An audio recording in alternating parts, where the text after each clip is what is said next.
स्वतःला देवाचा अवतार म्हणणारा नाशिकचा भोंदूबाबा अशोक खरात आज अंगात गुलाबी टी शर्ट, वाढलेली पांढरी फटक दाढी अशा अवतारात राहता कोर्टात उभा राहिला आणि त्याला या अशा अवतारात पाहून माज उतरला पण तोरा नाही गेला असा विचार सर्वांच्याच मनाला शिवून गेला।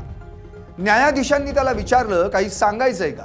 त्यावर स्तब्ध उभा असलेला हा मठ्ठ बाबा मान हलवत म्हणाला, नाही। स्वतःला देवाचा अवतार म्हणणारा टी शर्टवर अवतरला, माज उतरला पण तोरा नाही गेला। पाहुयात यावरचा हा स्पेशल रिपोर्ट। गुलाबी टी शर्ट, वाढलेली दाढी, कधी सुटायची खरातची कोडी।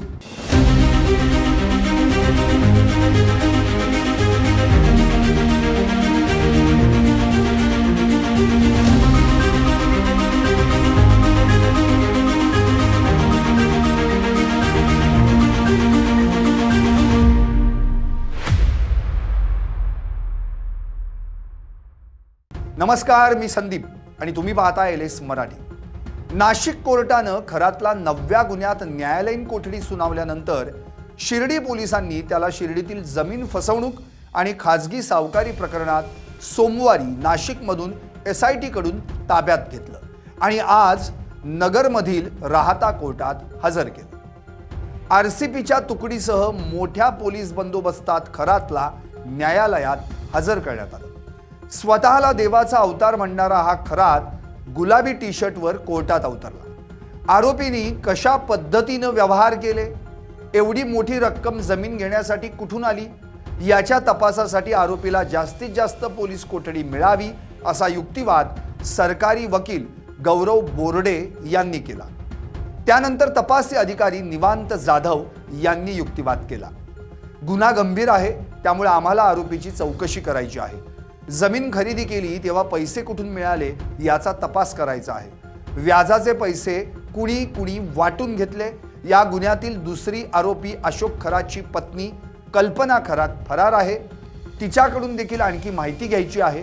शिवाय अशोक खरात नॉमिनी असलेली बरीच खाती विविध पतसंस्थांमध्ये सापडली आहेत, बरेच व्यवहार झाले आहेत, त्याचा देखील तपास करायचा आहे। एकूण 14 व्यवहार करण्यात आले, त्यात 5,52,00,000चे व्यवहार आहेत। फसवणूक केल्याचा उद्देश स्पष्ट होतो। या व्यतिरिक्त कल्पना खरात ही त्याची पत्नी असल्यानं ती कुठे राहू शकते याबाबतचा तपास करायचा आहे। खरातला जास्तीत जास्त पोलीस कोठडी दिली पाहिजे अशी मागणी तपासी अधिकाऱ्यांनी केली। यावेळी न्यायाधीशांनी विचारलं, काही सांगायचंय का? त्यावर भोंदू खरात मान हलवत म्हणाला, नाही। यानंतर खरातच्या वकिलांनी युक्तिवाद केला। फिर्यादी जमीन मालकानं गुन्हा दाखल करायला एवढा उशीर का केला? फिर्यादीनं अनेक पतसंस्था आणि बँकांकडून कर्ज घेतलं असून एकही कर्ज फेडलेलं नाही आणि त्याचे हप्तेही भरलेले नाही। अशोक खरातनं जमीन व्यवहाराची पूर्ण रक्कम फिर्यादी जमीन मालकाला देऊन टाकली आहे। 5,52,00,000ला व्यवहार ठरला होता आणि ही रक्कम फिर्यादीच्या खात्यात अशोक खरातनं वर्ग केली आहे। फिर्यादीतील सर्व मजकूर हा बनवला गेलेला वाटतोय।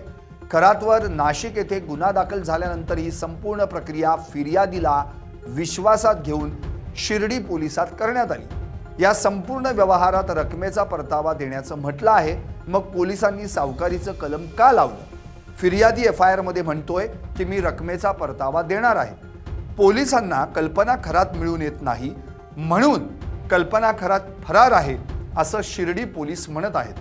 18 मार्च पासून आरोपी SIT पथकाच्या ताब्यात आहे आणि शिर्डी येथे 31 मार्चला गुन्हा दाखल झाला आहे। तेव्हापासून कल्पना खरात फरार आहे, त्यामुळे कल्पना खरात कुठं आहे हे अशोक खरात कसं सांगू शकतो? आरोपी तर 18 मार्च पासून कोर्टाच्या ताब्यात आहे असा युक्तिवाद खरातच्या वकिलाने केला। उभय पक्षातर्फे केलेला युक्तिवाद ऐकून न्यायाधीशांनी भोंदू खरातला 4 दिवसांची पोलीस कोठडी सुनावली। थोडक्यात काय तर शिर्डीतील जमिनीचा कथित व्यवहार फसवणूक प्रकरणात खरात पती पत्नी दोघेही आरोपी आहेत। त्यातला भोंदूबाबा खरात 18 मार्च पासून कोठडीत आहे, तर त्याची बायको कल्पना 31 मार्च पासून फरार आहे। आता हे शिर्डीतील जमीन कथित व्यवहार फसवणूक प्रकरणाचं कोडं सोडवायचं असेल तर आधी खरातची फरार बायको पोलिसांच्या हाती लागणं गरजेचं आहे। पण खरातला आज कोर्टात सादर केल्यानंतरचा त्याचा अवतार पाहून एक मात्र नक्की म्हणावंसं वाटतं, गुलाबी टी शर्ट, वाढलेली दाढी कधी सुटायची खरातची कोडी? तुम्हाला काय वाटतं? व्हा व्यक्त आणि पाहत रहा LS मराठी फक्त.